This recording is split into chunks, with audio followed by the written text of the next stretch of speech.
Start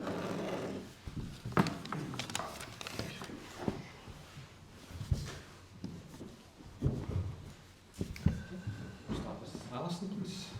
Good afternoon. Hello. Just start with any bumps and bruises from the international group. Yeah, one big one with Nana, what everybody knows probably. So we're for the moment in contact with Feyenoord about that. He's gonna have a appointment with a surgeon today, so we will have more news probably during the weekends. But it's for sure a longer term injury, and it's now seeing what's the precise problem and talking with Feyenoord where to make the operation, where to make the rehab. So we're in negotiations with them about it.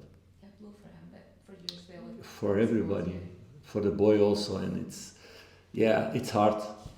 I don't know if you saw the images how it happened. So it's you cannot imagine that you have a severe injury in an action like that. But it's football. It's not only here. It's in a lot of clubs. But it's really hard because he was adapting really well to the club, to the mentality here. He showed good things in the games, in the trainings, and he was showing the right quality for Rangers. So it's a big blow for all of us that he's injured. Everyone else come back okay? Yes, Ross had a problem with his foot, but he's better now. So that's positive, and the rest of the internationals came back well. And they had also a good period. So John Suter played 2 really impressive games again. I think everybody's seeing he's making really big steps forward the last couple of months in every sense of football and as a personality also. So it's a really good thing for the club. And for all of us. Conor Barron had a really good experience with national team also, with all the experienced guys being in that environment, learning out of that. Of course he wants to get minutes, but those steps will be made in the near future for sure. Yanis Hadjis played also 90 minutes, what was also an important thing for us. Last time he went to national team, almost didn't play, so that was a little bit waste of time. And Nedim and Václav both played the 2 games, and they played well, and they came back well. For the players that weren't away on international duty, how valuable was that time to have with them? It's always important to work with them. As individuals, of course, as a team it's difficult when you miss so many players, but we played also a friendly game last week with mostly the players who didn't get so many minutes, or players who came out of injury. So that was important for them also to get minutes. And so it's always a good period. Every day is a good period because we want to make the players better. And it's about then this moment, looking what every player needs at the moment. Results are what matters first and foremost, but how much do you want to see a performance from the players tomorrow as well? Yeah, we want both. Of course, we won that. That was a disappointment after the Hearts game also, where you play a good first half, where you create a lot of chances. You don't give away almost anything, only one backward pass from John, where Jack came out. But in the second half, our level went down, and that's not what I want to see. I want to see that we keep on pushing for the second goal and that we make the difference earlier in the game, that you don't need to fight until the last second, that the other team stays in the game. So that we need to improve in this game. In terms of other guys who have been injured, where are Ridvan, Matondo and Cortez in terms of their recoveries? Ridvan is training with the team again. I can give that one. He will be in the selection tomorrow. So he's doing well. He played also one half last week in that friendly game.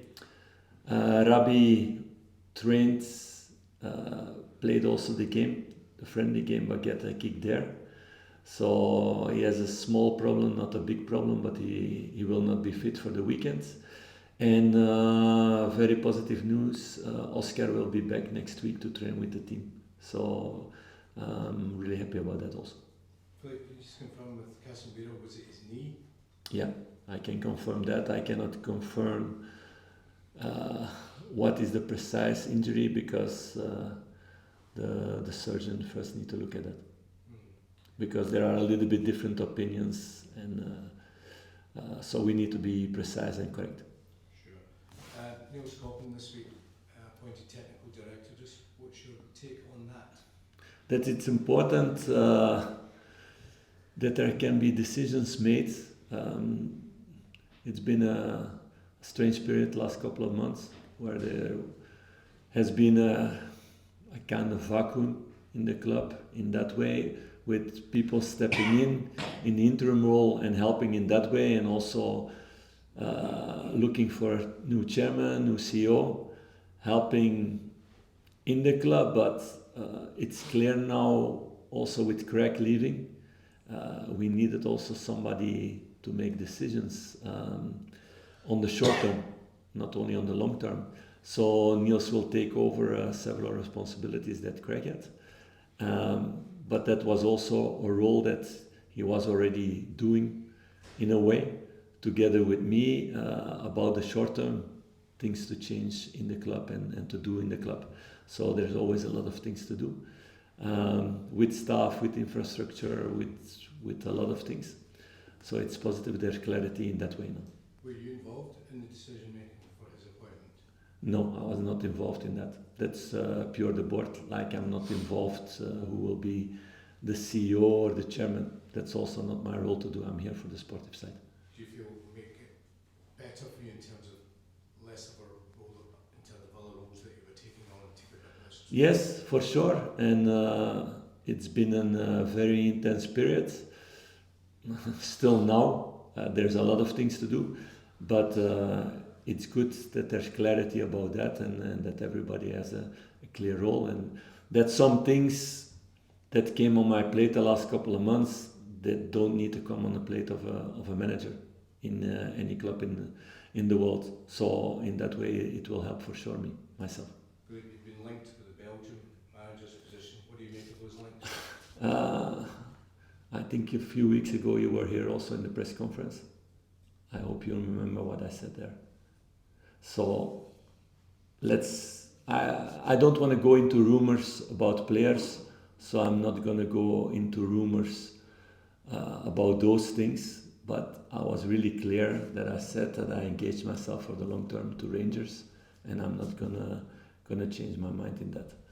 So I think it's very clear. I hope now in the future, if something else comes, that you don't come with this question anymore. Philip, you talked a little bit about John Suter and how impressive he was during the week. We asked back on Jeremy if he'd seen his cross for Andrew Robertson's winner. Václav hadn't seen it. I take it you saw the cross and were Yeah, of course. impressed with his skills in that department? No, because he showed that in training also, and in games also. But John is one of the boys who learns a lot because he's so hungry to become better. And he's one of the examples in that way, staying after training, working on his weaker points. I call it always working points instead of weaker points. To work on that, to become better and better and better, and that's what we've seen in this past year. He was not that kind of player 1 year ago, and if he continues like this with the same mentality, where I don't have any doubt about, he will only grow in the next couple of years also. But it's important also that he gets also this praise that he gets now in Scotland. It will help his confidence also, and to become a better and better player. I think it's good for Rangers, it's good for Scottish football. You mentioned that at the start of the season you'd already made the decision that you were going to rotate more in the right back position. With Kasanwirjo's injury and such a busy period coming up, how much tougher will that make that over the next few weeks and months? Yeah, of course. Yeah. Nana played right back, left back, centre back also, so it's in 3 positions you lose a player. So that's a blow. That's something to think about towards January also. And we need to see which fronts we have to solve it in that way. Okay, we'll move on to part 2, environmental